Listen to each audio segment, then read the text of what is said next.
Hello, it's Kathy, and today this part we're going to look at how to create a story on Storybird. So I've already logged in as a teacher user, so you will see this if you click create. You'll see artwork. We're talking about artwork today. The challenge is just leave it later.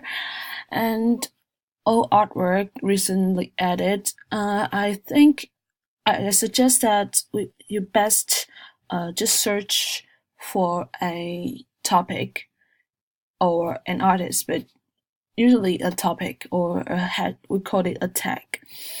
And I want something related to Christmas, for example. Okay.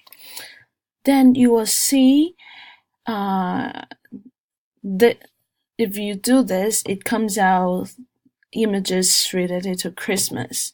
So it will better suit your teaching or your topic, because you won't create a story that comes from different kinds of images.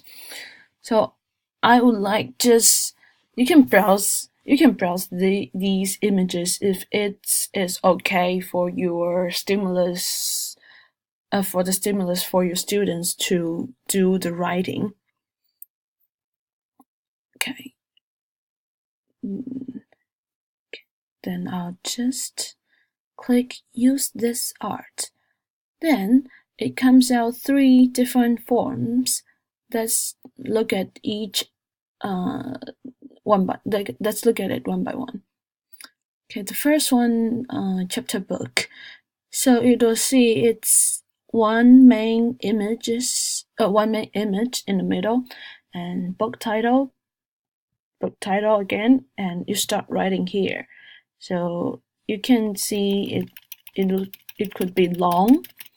Then insert lets you to insert dividers if you write a long paragraph in a chapter. So we have to publish chapter first, because insert means that you're going to go on the next chapter. So let's don't do that.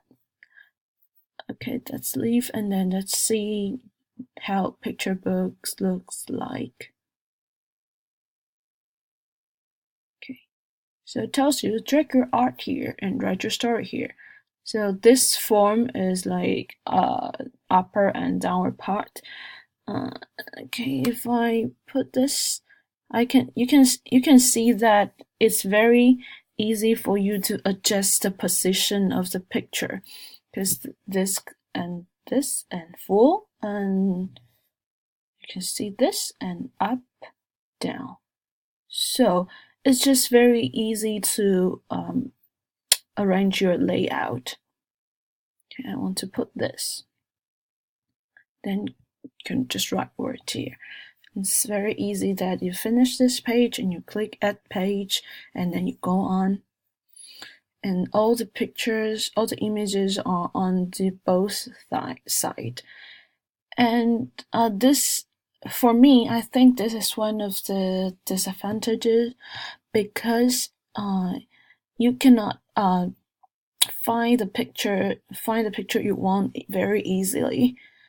But if you clicked it, it will show you the bigger picture. You just need to take time to browse it, because you do an overlap. You see that. Okay, that's it. And poem.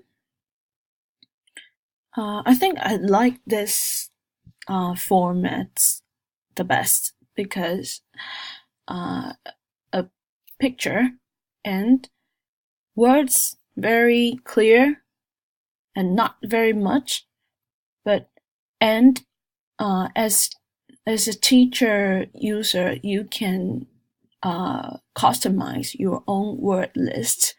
So when you assign the homework to your student, and they will see the customized word list, so they can choose from here.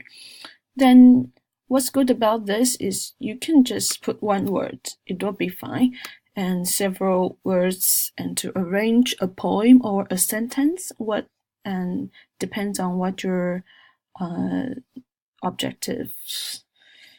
Okay, and that's it. So this part is just to demonstrate how to create the work on the stories on the Storybird. That's all.